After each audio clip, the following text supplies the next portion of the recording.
So, to make this very clear, I have more experience than you. I know more about video games than you. I was there. I can talk about this like rather extensively, possibly more than any other individual on the planet. The Wii U was not only a successful video game console, it is one of the best video game consoles ever made. It far surpassed the Switch up until like the Switch had like a way longer lifespan and just kept getting games like after the 5 year period. The Wii U had like more innovation. It introduced more new IPs. It had like a better like online. It had better online features. It had like free online. Like the Wii U, from an objective standpoint, was a far superior console to the Switch. There's a reason why everybody tries to deride the Switch for being like nothing but Wii U ports, because all of the best games were first released on Wii U. Like, the simple fact of the matter is, Wii U was far, far, far, far beyond what anybody else in the industry has done before or since. So much so that most gamers can't even wrap their minds around how good this console actually is. Like, they weren't able to, like, even control Star Fox Zero.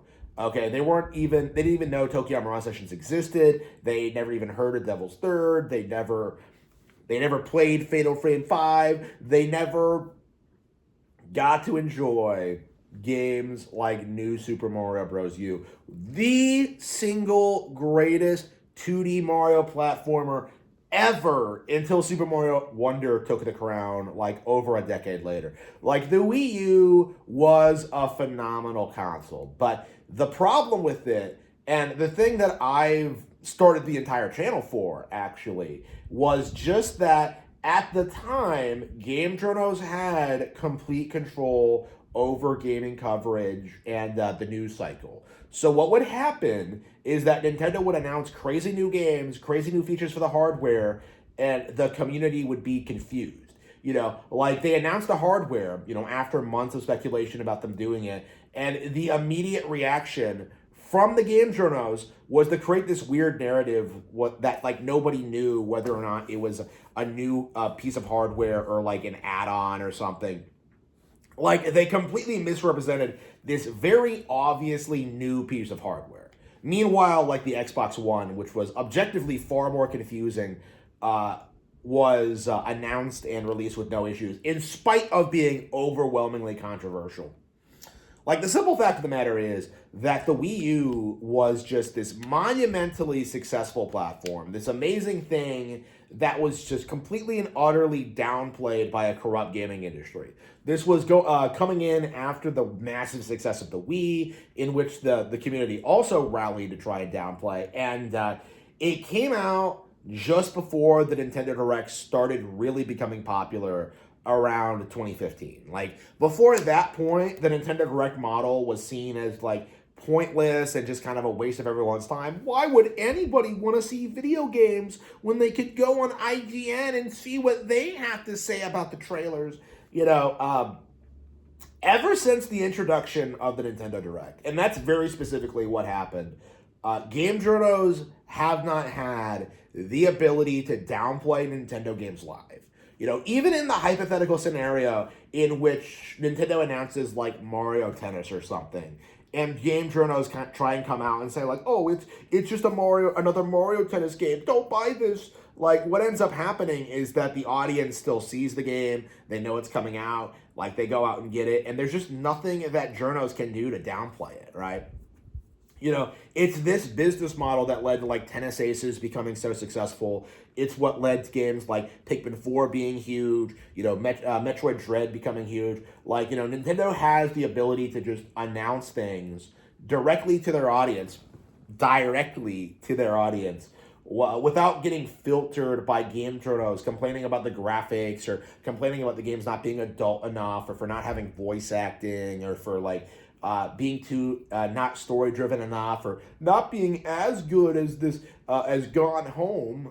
People forget that like IGN's Game of the Year 2013 was Gone Home. A lesbian simulation game. Like, again, It's shocking.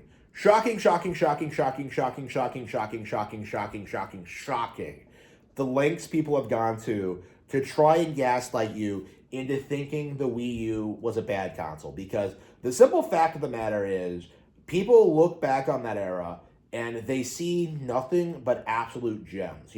Tropical Freeze is beloved. Pikmin 3 is beloved. New Super Mario Bros. U is beloved. The Wonderful 101, Bayonetta 2, like Super Smash Bros. 4, right? Mario Kart 8 is one of the best-selling games of all time now, right? The cope now is that, those games were only popular because of re-releases on the Switch, but the simple fact of the matter is that they launched on the Wii U.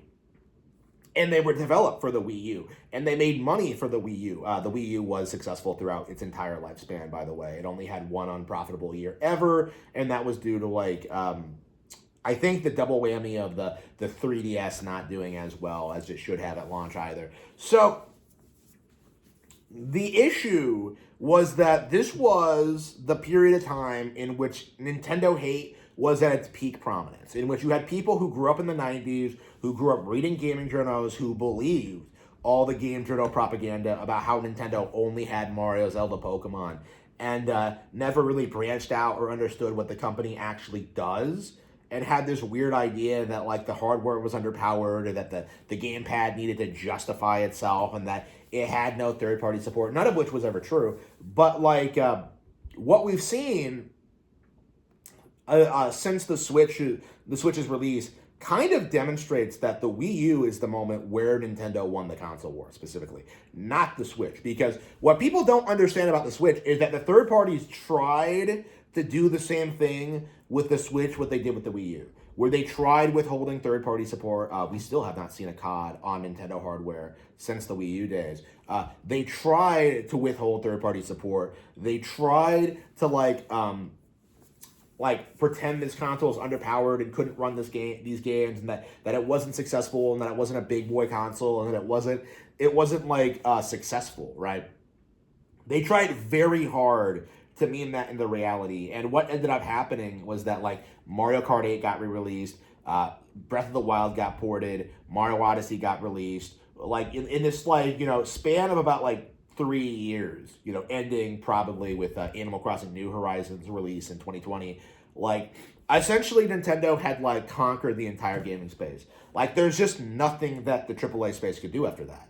Because so many of them had collapsed over the past decade, so many of them had become bankrupt, they had run all their most iconic franchises into the ground. And Nintendo did something that I think a lot of other companies just refuse to do, is that make games on a budget. We're seeing today that a lot of people are coming out, spurging out about the way that Pokapia looks, or the way Tomodachi Life looks, or the way Rhythm Heaven looks. And the simple reality of the matter is that Nintendo is making smaller games with smaller teams on a lower budget, and therefore don't have to sell as many units to be successful. That's the reality when you look at what's happening in the general gaming space. What's actually happening here. The actual problem that we're seeing when it comes to anti-Nintendo discourse is that the reason why people hyped up third-party games so much in the PS360 era was because of graphics, story, and more realistic tones. So essentially what they did was they made games higher and higher budget to try and compete, to try and stay relevant, to try and chase those elusive COD numbers. And eventually, they just completely collapsed because more and more people began to realize that, Infamous Second Son isn't that fun. I don't enjoy playing it. The Last of Us isn't that fun. I don't enjoy playing it. BioShock isn't that fun. I don't enjoy playing it. Portal isn't that fun. I don't enjoy playing it. And that eventually that began to snowball to the point where companies were putting billions of dollars into games like Destiny, thinking that they were going to be the next big thing, only for them to completely just collapse because they simply believed that the line would go up forever and that people would keep obsessing and paying any amount of money for games on PS360. Nintendo does not have that problem. Nintendo's business approach to their games is just better. And the Wii U is a very strong example as to that. in this period of time where the entire world hated them and everybody was saying this thing was a flop, they were putting out some of the most innovative games ever made, essentially. There's so many examples of just Wii U games that just kind of like define the landscape. I think it's worth pointing out that Splatoon, which is now one of Nintendo's biggest franchises, started on Wii U. Right. I know, like, boomers like to say Splatoon isn't that big of a deal, that it's only popular in Japan, but you are going to be in for a rude awakening when this game, like, outlasts Fortnite and Overwatch. And honestly, I would argue it already has. Like, the cope that people have that, like, oh, well, it's not popular right now, doesn't apply to Nintendo hardware. That doesn't work because Nintendo's constantly improving and growing on these brands, building up their audience, and they see success for these franchises 10, 20, sometimes 30 years later. It took them like a long time to get Metroid Dread to sell like 3 million copies and become like the best-selling Metroid game ever. Like, Pikmin 4's reached new heights, Fire Emblem's reached new heights. All their IPs are selling progressively more to the point where something like Grand Theft Auto 5 selling 200 million units. That does not look that impressive. When you look at how Pokemon X and Y came out the same year, and yet the Pokemon Company has done a better job, like releasing sequels, expanding the brand, branching out into other things, and not really being beholden to like the idea that like, yeah, we have to like just put $1 billion into this game. It has to be a success story. It has to do this. Like, Pokemon is just a better run business and a brand in general. And that's what we're seeing here. That's what we've seen out of the success of the Wii U, is that they established all these franchises. They established their brand. They established like the Switch, which by the way was directly influenced by the existence of the Wii U. The Switch would not be possible without the Wii U. And that's why the Wii U is such a success. Because this technology, this idea, the form of it, the general concept, it came about because of the Wii U's existence. Because the Wii U was made, the Switch came out and just dominated the industry. And I do think this is kind of my mentality on this going forward. And something that I do think we need to understand is that there is no such thing as a console war.